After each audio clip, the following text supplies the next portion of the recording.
Good morning. Today, 20 August 2026, Thursday. Wisdom of word of God morning ડિવોશનમાં આપ સર્વનો આવકાર કરવામાં આવે છે અને પ્રેમી સલામ પાઠવવામાં આવે છે. આજે સવારે આપણે નીતિવચનોના પુસ્તકમાંથી એનો 17મો અધ્યાય અને એની પહેલી કલમ ઉપર પ્રભુનું વચન એ જોવા માગીએ છીએ. અને પ્રભુનું વચન આપણને આ પ્રમાણે કહે છે: જે ઘર મિજબાનીથી ભરપૂર હોય પણ કજિયા કંકાસવાળું હોય તેના કરતાં શાંતિ સહિત રોટલીનો સૂકો ટુકડો એ સારો છે. NIV બાઇબલ પ્રમાણે Proverbs chapter 17 verse 1: better a dry crust with peace and quiet than a house of full of feasting with સ્ટ્રાઇફ.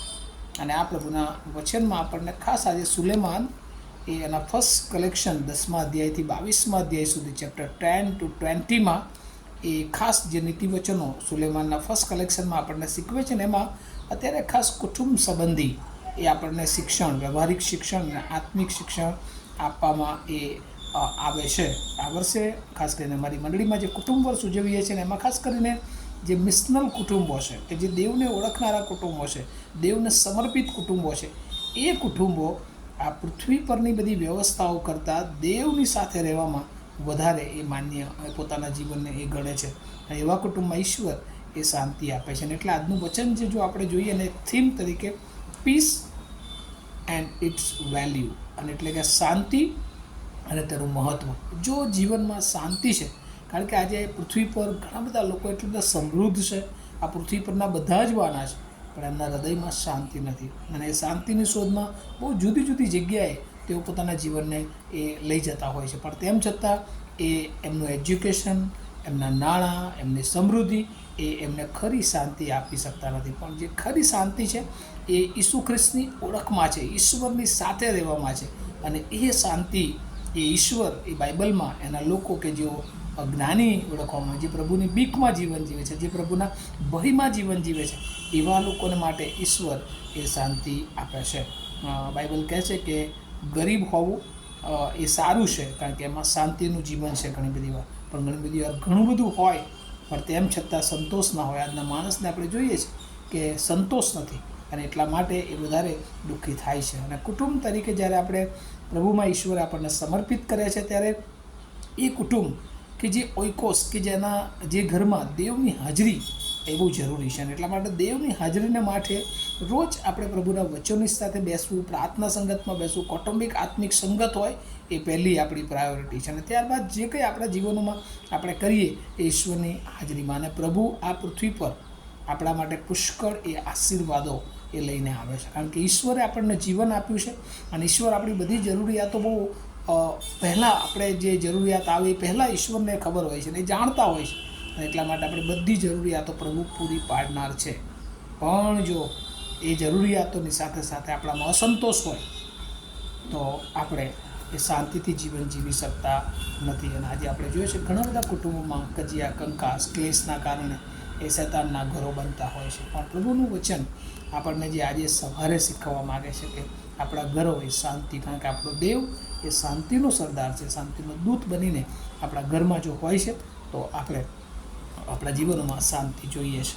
આપણે બાઇબલમાં જો જોઈએ તો જૂના કરારમાં રૂથનું પુસ્તક, અને રૂથ એના પતિને ગુમાવ્યા પછી એ નાઓમીની સાથે ગરીબીમાં રહેવાનું પસંદ કરે છે. અને આપણે જાણીએ છીએ કે રૂથની એ પસંદગી એ ઈશ્વર સાથે રહેવાની પસંદગી, ગરીબીનું જીવનની પસંદગી, પણ એને બોઆઝ દ્વારા એ જાણે કે એનો સારામાં સારો ખોરાક એને આપવામાં આવે છે.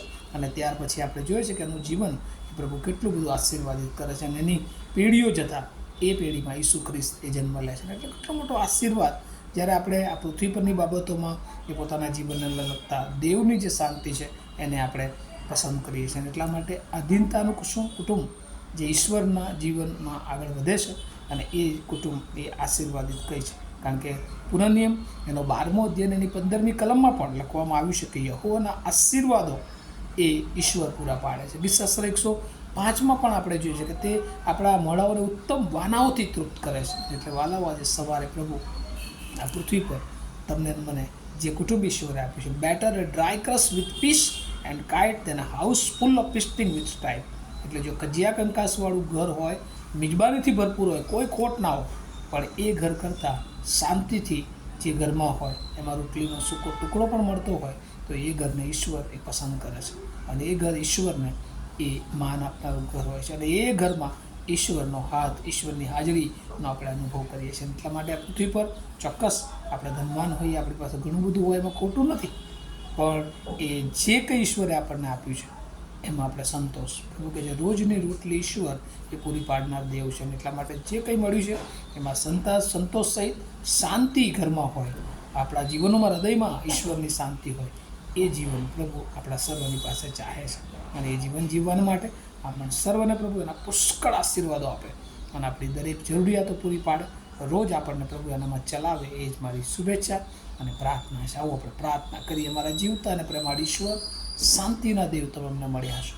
આ પૃથ્વીની પ્રભુ અશાંતિરૂપ જે વાતાવરણ છે એમાંથી પ્રભુ જ્યારે અમે તમારી હાજરીમાં હોઈએ છીએ, તમારા વચનમાં હોઈએ છીએ, પ્રાર્થનામાં હોઈએ છીએ, ત્યારે એ શાંતિ પ્રભુ એ બીજું કોઈ આપી શકતું નથી.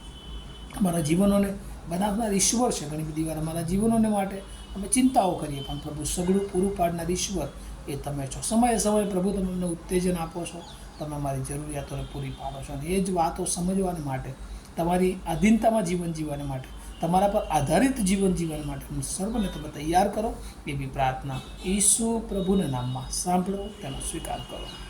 આમીન. Have a nice day to all of you. Thank you.